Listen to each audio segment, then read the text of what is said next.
Om Swastiastu.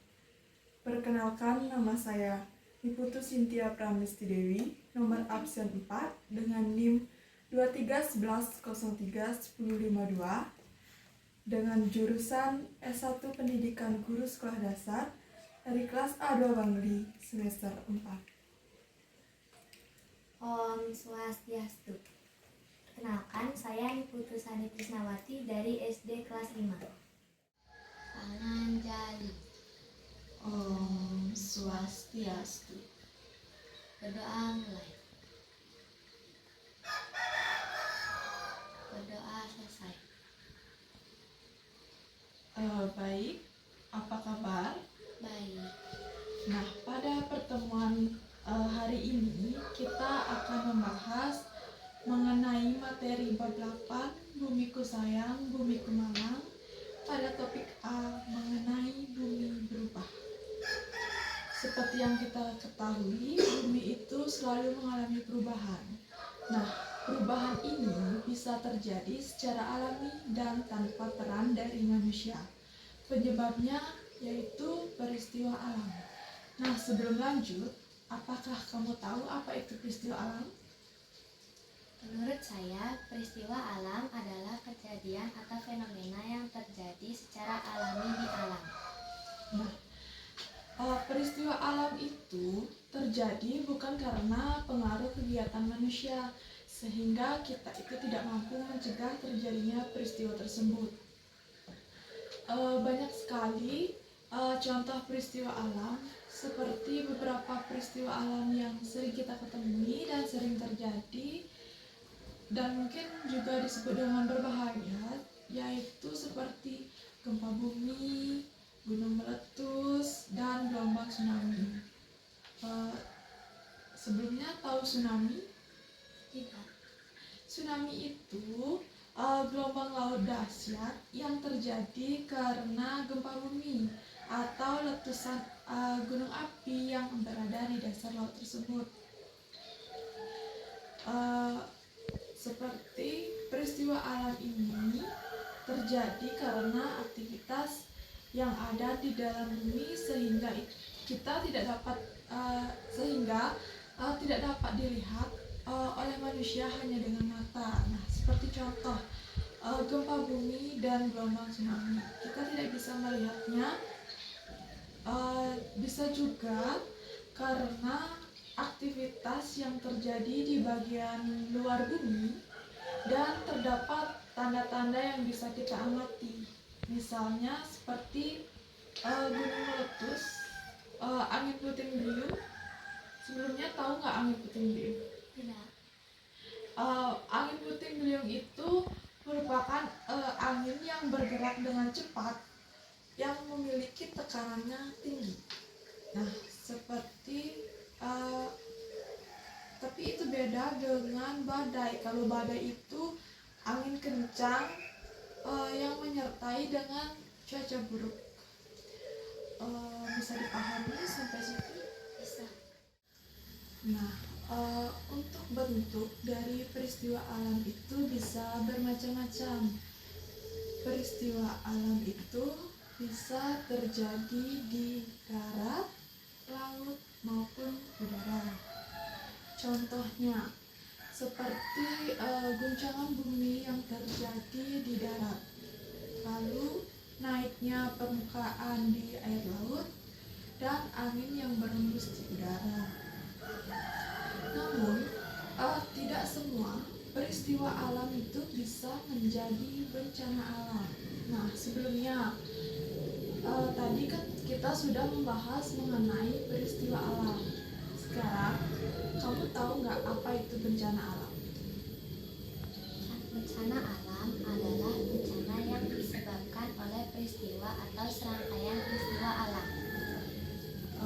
Bagus sekali. Nah, suatu peristiwa alam itu bisa disebut bencana alam jika menimbulkan korban jiwa ataupun kerusakan lingkungan, kerugian harta benda, dan juga dampak psikologisnya. Nah, bencana alam itu adalah bencana yang diakibatkan peristiwa atau serangkaian peristiwa yang disebabkan oleh alam. Contohnya seperti gempa bumi, tsunami, gunung meletus, banjir, kekeringan, angin puting beliung, dan tanah longsor. Nah, untuk letusan gunung api itu terjadi karena adanya endapan lelahan batuan pada perut bumi yang didorong keluar oleh gas yang memiliki tekanan tinggi. Kalau tanah longsor itu diakibatkan oleh adanya gerakan massa tanah atau batuan menuruni atau keluar lereng akibat tanah atau batuan penyusun lereng itu tidak stabil. Contoh lainnya seperti banjir. Nah, umumnya banjir itu kan identik disebabkan oleh manusia.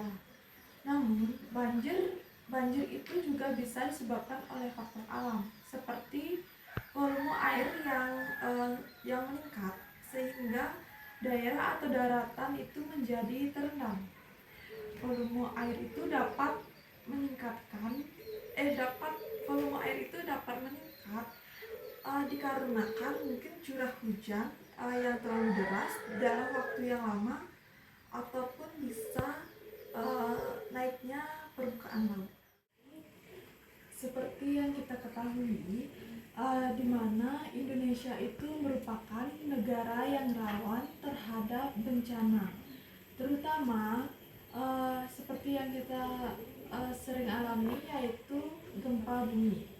Nah, di mana gempa bumi itu sebenarnya disebabkan oleh karena letak Indonesia yang dilalui oleh jalur pertemuan antara 3 lempeng tektonik. Nah, tahu nggak apa itu lempeng tektonik? Tidak. Lempeng itu merupakan bagian kulit bumi di mana ketebalannya antara 50 sampai 250 km. Sedangkan tektonik itu merupakan proses gerakan pada kerak bumi itu yang menimbulkan lekukan, lipatan, retakan, serta patahan. Nah, hal itu disebabkan oleh Indonesia yang dilalui oleh jalur pertemuan antara 3 lempeng tersebut. Nah, maka dari itu gempa bumi terjadi karena adanya tumbukan antar lempeng bumi, patahan aktif, aktivitas gunung Merapi juga, atau runtuhan bebatuan. Nah, aktivitas ini yang dapat menimbulkan getaran di permukaan bumi, maka terjadilah gempa bumi tersebut. Seperti yang dijelaskan tadi, 3 lempeng tektonik yang menyebabkan Indonesia itu rawan terjadi bencana karena Indonesia itu dilalui oleh 3 lempeng tektonik. Di antaranya yaitu lempeng Indo-Australia, lempeng Eurasia, dan lempeng Pasifik. Nah, jika 2 lempeng itu bertemu di suatu saat, keduanya bisa bergerak saling menjauhi, saling mendekati, atau saling bergeser. Nah, biasanya gerakan ini itu tidak dapat dirasakan dan tidak dapat diamati oleh manusia. Nah, ada saatnya juga gerakan lempeng ini saling mengunci sehingga terjadi kumpulan energi yang berlangsung terus-menerus. Lalu batuan pada lempeng tektonik itu tidak kuat untuk menahan gerakan tersebut sehingga terjadi pelepasan energi yang mendadak.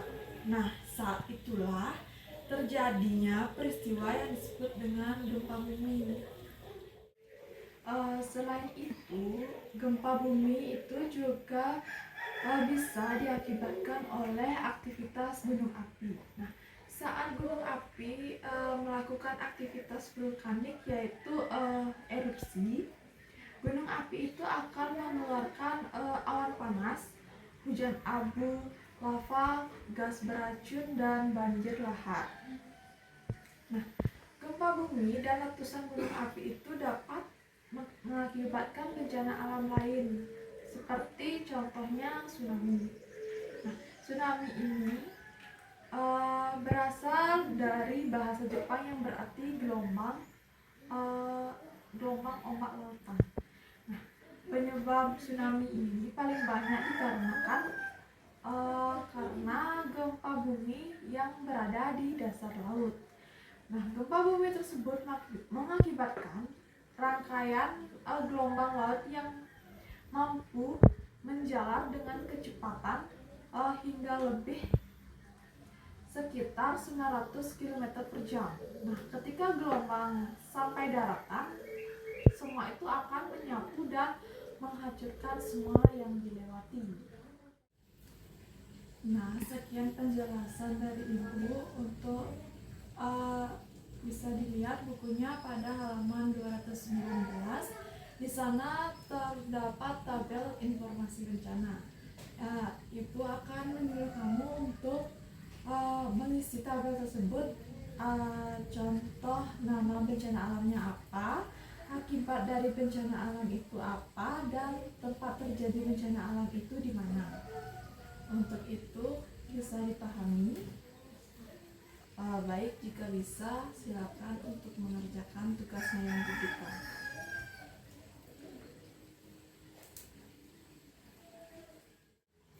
Apakah tugasnya sudah selesai? Sudah. Baik, jika sudah selesai silakan untuk membacakan hasil tugas yang kamu buat. Dipersilakan. Nama bencana: tsunami. Akibat dari bencana alam: kehancuran infrastruktur, pencemaran lahan, dan dampak sosial ekonomi yang besar. 4. Terjadinya bencana alam di pantai Sumatera Barat. Itu contoh dari kamu, yaitu mengenai tentang bencana alam tsunami. Benar sekali. Untuk tsunami itu mengakibatkan kehancuran infrastruktur, pencemaran lahan, dan lain sebagainya. Maka dari itu kita itu penting untuk memiliki sistem informasi bencana yang komprehensif, informasi yang akurat juga, dan mudah kita akses tentang bencana ini juga sangat penting untuk berbagai tahap di mana kita bisa melakukan penanggulangan bencana, mulai dari mitigasi hingga pemulihan. Mungkin sekian yang dapat Ibu sampaikan pada pertemuan hari ini. Namun sebelum Ibu mengakhiri pertemuan pada hari ini, apakah kamu ada yang ingin dipertanyakan? Kalau ada, dipersilakan. Pertanyaan saya di sini, bagaimana cara kita mempersiapkan diri dalam menghadapi bencana alam? Nah, cara kita dalam mempersiapkan diri menghadapi bencana alam, kita itu bisa melakukan beberapa langkah penting. Misalnya seperti memahami potensi bencana di daerah kita itu dan membuat rencana evakuasi. Selanjutnya, kita dapat menyiapkan tas siaga bencana yang berisi mungkin kebutuhan dasar seperti baju atau alat rumah tangga yang berharga. Lalu kita juga dapat, yang terpenting, dapat meningkatkan kesadaran dan pengetahuan serta cara kita untuk menyelamatkan diri. Dan yang keempat, kita itu juga harus menjaga kelestarian lingkungan untuk mengurangi terjadinya risiko bencana alam tersebut. Dan yang terakhir, kita dapat menjalin komunikasi dan kerjasama dengan tetangga serta pihak yang berwenang. Mungkin itu jawaban dari Ibu. Apakah kamu bisa Baik, karena sudah waktu, materi hari ini kita cukupkan sampai di sini. Untuk materi selanjutnya kita akan bahas di pertemuan pada minggu depan. Jadi mohon maaf apabila ada salah kata. Pertemuan pada hari ini